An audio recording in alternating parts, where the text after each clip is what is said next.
Bonjour mesdames et messieurs, chers amis du club JB VIP Conferences. Je suis ici à cette heure une fois encore, je vous souhaite la bienvenue. Et comme prévu la dernière fois, nous commençons une nouvelle série des enseignements sur le mental, des enseignements psychologiques pour la construction de notre conscience.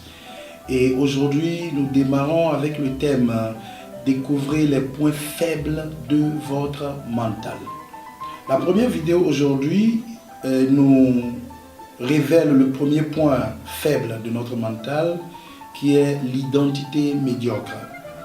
Qu'est-ce que le mental? Le mental n'est pas seulement l'intellect, ce n'est pas seulement le cerveau et son fonctionnement. Le mental est un édifice constitué de l'intellect, de la conscience et du subconscient de l'individu.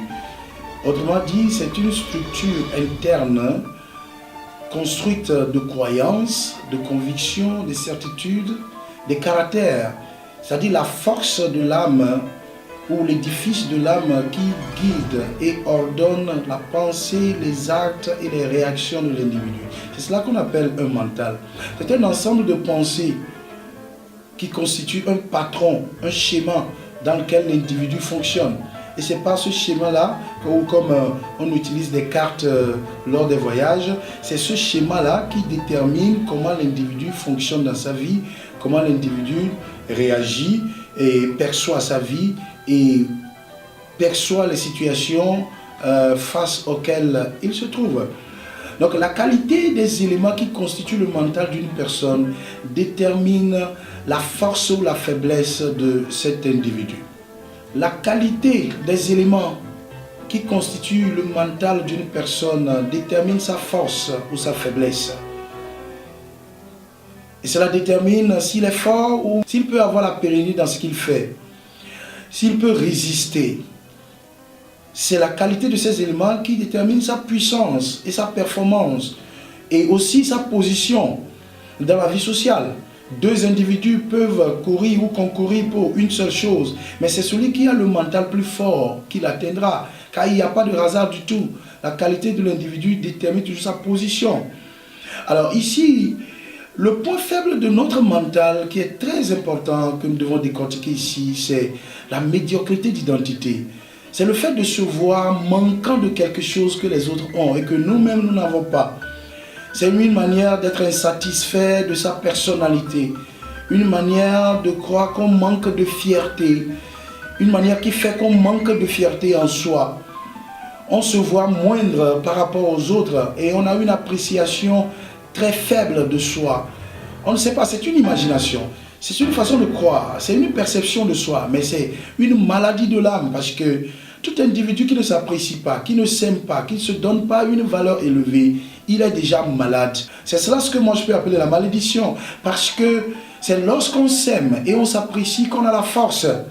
C'est lorsqu'on se donne cette fierté-là qu'on a la force. Ce n'est pas l'orgueil, ce n'est pas l'arrogance, ce n'est pas le gonflement de soi, mais c'est une réalité, une connaissance ou une découverte de ce qu'on est. Et c'est cette découverte-là qui permet la force de l'âme. Cela vous permet en même temps de résister aux situations. Cela vous permet en même temps d'être égal à vous-même. Vous vous asseyez comme une montagne sur la terre et rien ne vous émeut. La force là, si cela vous manque, les gens verront votre faiblesse. Celui qui manque d'une identité équilibrée, ceux qui travaillent pour lui, ses employés, sa femme, son époux, ses enfants, tous ceux qui l'entourent, le reconnaîtront. Ils verront qu'il n'est pas équilibré. Son mental est faible. Et la cause de ces choses, c'est d'abord fondé sur l'apparence physique que nous n'apprécions pas. D'ailleurs, nous ne pouvons pas avoir une apparence parfaite. Cela n'existe pas parce que le corps ne peut pas être parfait.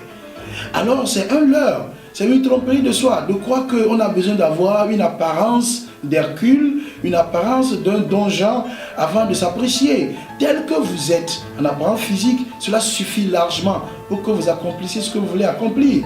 Secondo, nous avons un problème comme la cause de cette situation, c'est les manquements, les fautes que nous répétons chaque jour, ce que les gens voient sur nous, ce que nous-mêmes nous voulons faire mais que nous manquons de faire. Nous rassemblons ces éléments-là pour saper et dégonfler notre identité. Et l'identité devient médiocre et ça constitue un point faible dans notre mental. Et enfin, nous avons les critiques des gens qui nous entourent, ce que les gens disent de nous. Mais beaucoup de gens ne savent pas qu'on vous critique seulement parce qu'on vous envie. Beaucoup de gens ne savent pas que c'est seulement quand vous êtes meilleur que les gens vous attaquent. Mais vous prenez leurs critiques et leurs opinions négatives et vous les rassemblez pour dégonfler votre mental. Cette faiblesse-là va vous rendre moindre parmi les gens et vous verrez que les gens qui découvriront cela vont l'utiliser contre vous. Alors, je m'arrête ici. Nous nous verrons dans la deuxième vidéo où je vous montrerai un second point de la faiblesse de notre mental. Pour le moment, suivez-nous sur Twitter, suivez-nous sur YouTube et Facebook. Abonnez-vous et publiez les vidéos à vos amis afin que largement les gens soient illuminés comme vous. Merci.